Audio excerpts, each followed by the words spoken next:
Hello everybody and welcome to Let's Talk. Alright, so in 2005 there was a clinical trial in the US allowing couples to pick the gender of their unborn children. Doctors created embryos using assisted reproductions. They then figure out the sex of the baby through a process called pre-implantation genetic diagnosis, or PGD. The parents then select a male or female embryo to be implanted into the mother. So do you guys support gender selection of unborn children? I don't. Many people say that it's like the parents' decision, freedom of choice, because it's their baby. But honestly, I just say that it's best to choose the right thing. They should thankfully take the baby as it comes. It's a gift. They're not and it can also be risky as well. I mean, technology doesn't always work perfectly. Like have they experimented on it? Have they done full research? And another reason is it's basically a journey. Through the 9 months of the mother's pregnancy, it's like a surprise at the end. Oh, it's a boy. Oh, it's a girl. It's kind of like a surprise. It's like a gift. Right, that's true. But I certainly think I agree with you both. I don't think parents in particular, should have control over picking their child's gender, because they're essentially playing God and then they're playing with the probability. I feel like this would create problems in countries that are already very sexist, who value boys over girls, particularly I believe in India, where I believe this is illegal. But again, in other countries where the same amount of sexism happens and it's not illegal, this would really just give the people just another tool to enforce their sexism. Yeah, because for example, if almost the majority of the parents want a son, then there's going to be an unbalanced population thing. So then they would want to have daughters. Then if they have a lot of daughters, they would want sons. It's just be unbalanced all the time. That's true. Imagine what kind of a chaos there would be. And also I think that sex selection is far greater than abortion, because sex selection could lead to a huge sex imbalance that would create, what I said before, that can affect future generations. That's true. So we definitely should be playing with a probability. But on the other side, I feel like there are parents who are like, okay, this is my child. I've chosen to have a child. I should also choose to have the gender. And if I'm going to take care of the child, why should it matter? So that really just got me thinking, really. Yeah, because there's different responsibilities between having a boy and having a girl. For girls, you have to nurture them, give them love, and etc. But for guys, you have to teach them how to be rough, or teach them how to be a man, and etc. So it's different. Absolutely. But in a way, I guess looking at the gender selection could be good in a way, because that way you can... What if they're a child who have ambiguous genitalia, or have genitalia of both male and female, so you can sort of psychologically prepare yourself, or you can see that your child has maybe a birth defect, but maybe that's just probably for looking at your child in anticipation, probably not picking the gender, but this is a I feel like with parents and their children, it should be unconditionally love, right? It should, I love you no matter what. Whether you're a boy, whether you're a girl, whether you were birth defected, unconditional. This is a natural process, and they're treating it as an unnatural thing. I mean, it's a baby, it's not a science project. That's true, that's very true. Amen. We love all children. Alright, everybody, listen here. Back in 1992, 26,000 Albertans ages 14 and 15 were given driver's licenses, allowing them to drive as long as they were accompanied by someone aged 18 or older with a driver's license. So, should the legal driving age be kept at 16 or raised or lowered? I think it should be kept. Because I think right now it's just right. Imagine 14, if it was younger than 16, imagine how chaos school parking lots would be. Imagine how crowded the roads would be. And there would be a lot more, for example, the MAD video, Mothers Against Drunk Driving. A lot of, how far will it go? If students start to drive at a young age, then they would start to drink at a very young age as well. If those combine, then there would be a lot more causing of deaths. But the thing is, the drinking age hasn't gone down. Yeah, if it does. Oh, so you're saying could be a slippery slope. Yeah. If one goes down, the other might too? Yeah, Okay. But the thing is, I think about this all the time. I mean, I wish to drive. I wish I would be able to drive, but I'm 14, so obviously I'm not allowed to. But I'm kind of against and for this, because the thing is, like, there's so many teenagers nowadays, 16, 14, they're all rebellious. They don't listen to their parents, they drink when they want to, they do whatever they want. So, like, I don't think there's much of a difference. Like, there could be adults who are just as reckless as kids. Right. That's very true.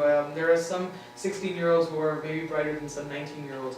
But the thing is, I'm 16, I'm almost 17, I haven't gone for my driver's license, my driving test yet, and there are a few people I know who are my age who haven't either. So I feel like it wouldn't be that crazy to maybe raise it by a few years, maybe 17 or 18.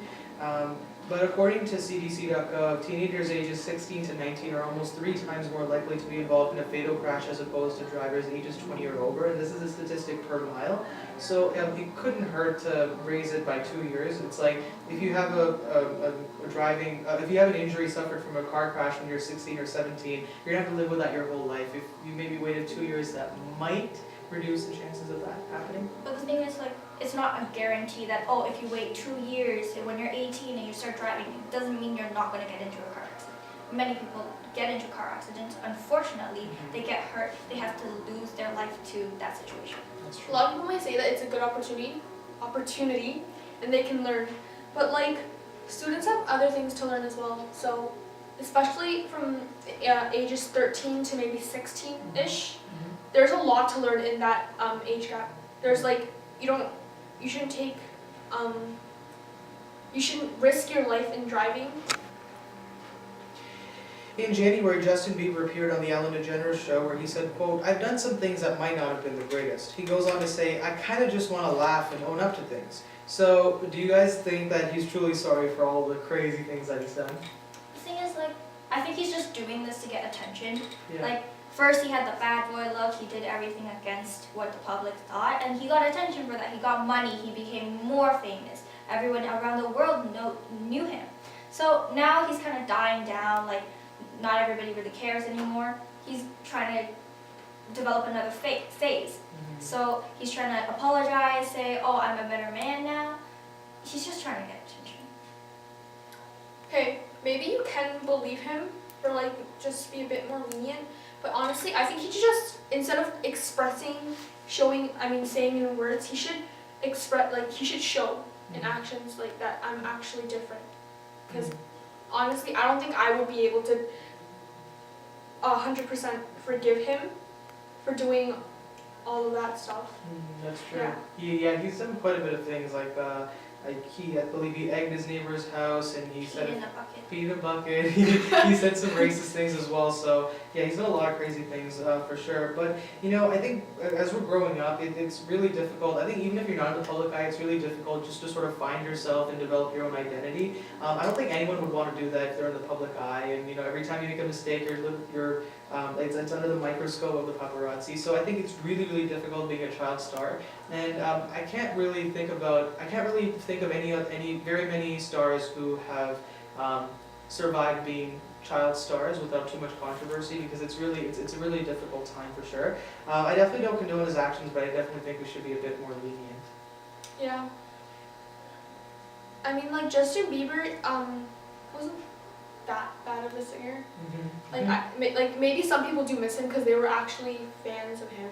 Yeah. Like, we should kind of look on their perspective and say, okay, why not just give him one chance? Another point is Hollywood and being famous. It gets into your head. It makes you, for example, Amanda Bynes, Lindsay Lohan. They've all turned into. They used to be such beautiful people, and now it just happened, and you can't control it. That's true, and I think fans should definitely just accept that Justin Bieber, he's not a little kid anymore, he's almost 21, he's turning 21 very soon, and he's an adult now, and similarly with Miley Cyrus, you can't just keep, be stuck on the fact that she was Hannah Montana. She's Miley Cyrus now, she's her own brand, so I think people really just have to move on, and you don't stay the same age forever, you grow. Yeah. Or maybe he had like a different story behind it, I don't know. Well, actually, it may be just the comments that a lot of people type in, or the comments that other people say, the rumors that they might spread. Yeah. But I think we should really just not forgive him, just, what I mean? See what he has to do. Yeah. Like, see what he has to show, and like progress. We'll see where he goes from here. One of the tabloids actually reported this story, and they had a poll: have you stuck by Justin Bieber throughout all of his pitfalls? 81% have said yes, 19% have said no. So, Team Justin for sure. Yeah. We are very excited to introduce to you our next guest here at VPTV. She is part of one of my favorite productions at the school, the Sears Festival. Please welcome Rachel. Hi Rachel, great to see you. So let's get started. For the 3 or 4 people in the world who probably don't know this, what is the Sears Festival? So the Sears Festival is a competition between multiple schools in Toronto, and we all produce plays, and we bring them all together, and as the selections go by, a play gets chosen, and hopefully ours gets chosen for the winners of Sears Festival. Oh, I hope so too. What is the play that you're going to be performing this year? This year we're performing No Problem. It's a play where it consists of 5 characters. Each person has their own demons, their inner demons, and they're basically trapped in a classroom where they have to write an essay on their own addiction. And as the play progresses, you'll learn about each person and how they have their own problems that they're dealing with, and in a way that shows how each person is connected. And why did you decide to try out for the Sears Festival? What is the position that you have in this production? This year my position is assistant stage manager. I tried out for the Sears Festival because it's a place where there's multiple people who share the same interests as me, whether it be drama or just backstage crew. There's multiple roles like sound and lighting, and each person can bring in their own talents. Interesting. And what are some of the other positions in the production team this year? So for the positions we have sound, lighting, set design, costumes and props, and publicity. We also have stage manager, assistant stage manager, and we have 5 actors. So yeah. Fabulous. And when will the Sears Festival be taking place? It'll be taking place on March 6th on Friday at 7:30. So come out and have some fun. Absolutely, and that's going to be at the Jet Fac, right? Yeah. In the Jet Fac. And also, are there going to be tickets? Will people purchase tickets? Yeah. We'll be selling tickets about a week or 2 before March 6th, our performance. And you could buy your tickets for yourself or for friends and family to come and watch it. Fabulous. Well, Rachel, we wish you all the best with this play. Thank you so much for being here today. Okay, so that concludes our episode, and be sure to like, subscribe, comment what we should discuss next, and I'll see you next time.